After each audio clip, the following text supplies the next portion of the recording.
안녕하세요. 엄마가 되어 말하기를 다시 배웠습니다. 저자 김은입니다. 이번 영상은 기질의 두 번째 시간으로 기질 유형 중 까다로운 기질을 가진 아이들에 대한 이야기들을 해보려고 해요. 까다로운 기질하면 다루기 어렵다, 힘들다 라는 생각들 많이 드시죠? 물론 저도 교육기관에서 혹은 상담 현장에서 까다로운 기질을 가진 아이들과 함께 생활도 해보고 상담 경험도 많이 가지고 있기 때문에 이런 말들이 결코 엄살이나 거짓이 아니라는 것을 잘 알고 있습니다. 결코 쉽지 않죠. 산만하고 집중도 잘 못하는 것 같고 다른 아이들은 규칙도 잘 지키고 친구들하고 잘 사이좋게 노는 것 같은데 내 아이는 규칙도 잘 못 지키는 것 같고 자꾸 선생님한테 야단 만드는 것 같으니까 부모님 입장에서는 굉장히 안타깝고 속상하죠. 또 별것도 아닌 일에 예민하게 굴고 살살 말하면 될 것을 심하게 짜증을 부리면서 수긍을 잘 하지 않으니까 어려울 수밖에 없습니다.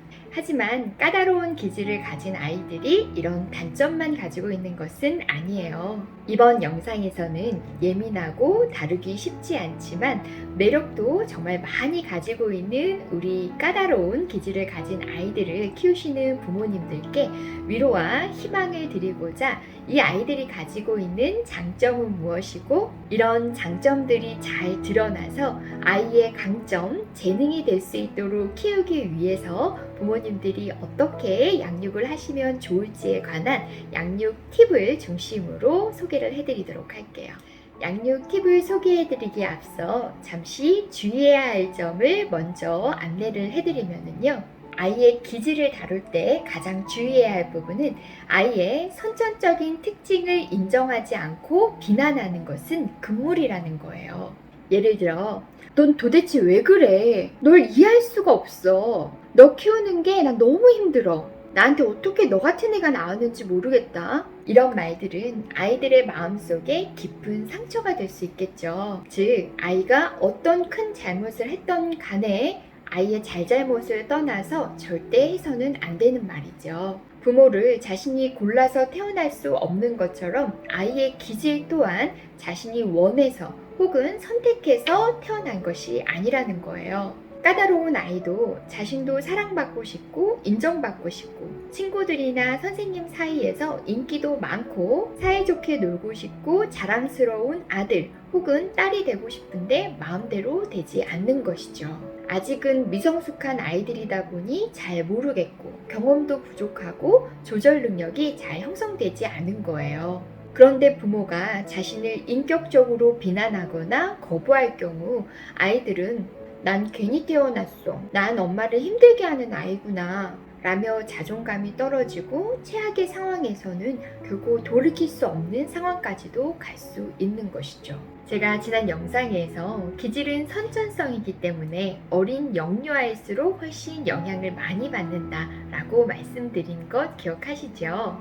보통 기질적인 문제로 인한 양육의 어려움은 영유아기로 끝나는 경우가 대부분이에요. 늦어도 초등학교 3, 4학년이 되면 내 아이가 까다로운 아이였었나 싶을 정도로 훨씬 순화되고 사회생활에 잘 적응하는 것을 볼 수 있거든요. 하지만 부모가 아이의 기질을 인정하지 않고 자꾸 비난을 하거나 기질적인 특성을 고려해서 기질에 맞게 양육하지 않을 경우 이후 부모-자녀 관계에 문제가 생길 수 있습니다. 이 경우 기질적인 양육의 어려움이 유아기로 끝나지 않고 이후 모난 성격으로 연결이 돼서 더욱 오랜 기간 부모-자녀 관계나 학교 생활에 부정적인 영향을 끼칠 뿐만 아니라 다양한 문제 행동을 볼 수 있거든요.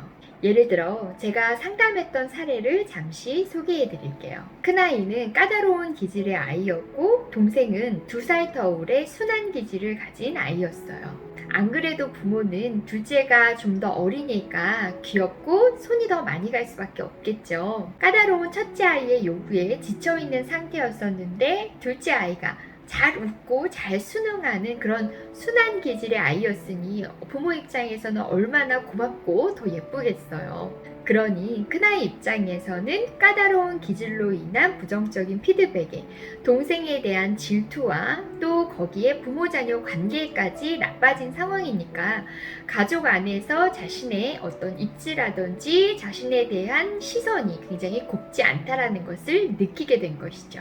첫째 아이는 외출을 하려고 부모가 아이들을 차에 태우려고 하면 동생을 먼저 차에 태웠다고 짜증을 내고요. 똑같은 카시트임에도 불구하고 동생을 왼쪽에 앉히고 자신을 오른쪽에 앉히면 자신이 왼쪽에 못 앉았다고 또 이제 짜증을 내고 화를 내는 거예요. 그래서 자리를 바꿔주면 이게 아니라고 또 이제 주차장에서 화를 내고 이제 울고불고 뒤로 둥글고 난리가 나는 거죠. 아이를 좀 진정시켜 보려고 아이스크림을 사주면 아이스크림 봉투가 동생하고 똑같이 찢어지지 않았다고 이제 아이스크림을 던지는 거예요. 아침에 일어났을 때부터 잠에 들 때까지 짜증이 반복적으로 계속 일어나니까 부모는 이제 기진맥진이 될 수밖에 없는 것이죠. 어머님은 아버님 없이 아이들이랑만 외출을 해야 하면 굉장히 이제 무섭고 두렵기까지 할 뿐만 아니라 이런 마음이 들어서는 안 되는데 자신의 아이가 너무 창피하고 부끄러운 그런 상황이라고 말씀을 하셨어요.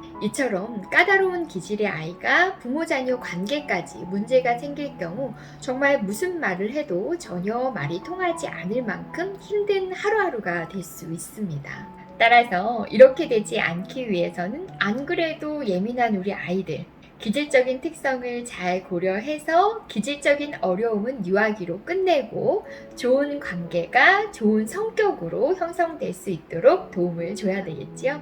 제가 너무 부정적인 사례로 겁을 들인 것 같은데요. 이젠 기질적으로 까다로운 우리 아이들이 가지고 있는 장점을 좀 소개해 드리도록 할게요. 우선 까다로운 기질의 아이들이 새로움을 낯설어하고 익숙함을 좋아한다는 것은요. 애착관계가 잘 형성된 사람에게는 굉장히 애교도 많고 자신의 장점을 많이 보여준다는 거예요. 보통 하면 잘하는데 라는 말들 많이 하지요. 주로 까다로운 아이들을 두고 하는 경우가 많아요. 의욕과 승부욕이 강해서 자신이 하고자 하는 일에는 열정을 다하기 때문에 시작을 하면 좋은 성과가 나오는 경우들이 많거든요. 또 까다로운 기질의 아이들은요, 틀에 얽매여 있지 않고 어디로 튈지 모르는 기발함과 엉뚱함 때문에 다른 기질에 비해 창의력이 높은 편이에요. 특히 유창성과 융통성, 독창성이 높은 것을 볼 수 있지요. 왜냐하면 호기심이 높다 보니 여러 가지를 탐색하고 이것저것을 연결해서 다양하고 새로운 시도를 하기 때문에 정답을 추구하는 아이들에 비해 상상력이 높은 편이라 할 수 있죠. 예를 들어 현장에서 아이들을 관찰해보면 미술놀이를 할 때 산만하지 않고 다소 정돈된 모습을 보여주는 아이들은 집중력이 높고 몰입하면서 정교한 작품들을 만들어내는 반면 다소 산만한 아이들은 대충 만드는 것처럼 보이지만 여러 가지를 다양하게 만들어내고 기발하고 생소한 그런 작품들을 만들어내는 것을 볼 수 있습니다. 이런 엉뚱함과 기발함은 일상생활에서나 문제 상황에서도 자주 나타나는데요. 어떤 문제 상황에서든 즉흥적으로 순발력과 융통성, 응용력을 활용해서 기발한 아이디어로 스스로 문제를 잘 해결해 나가는 재주가 뛰어나죠. 또 이것저것 궁금한 것이 많고 시선이 여러 군데로 분산되다 보니까 다양한 정보를 한꺼번에 습득하는 경향도 볼 수 있어요.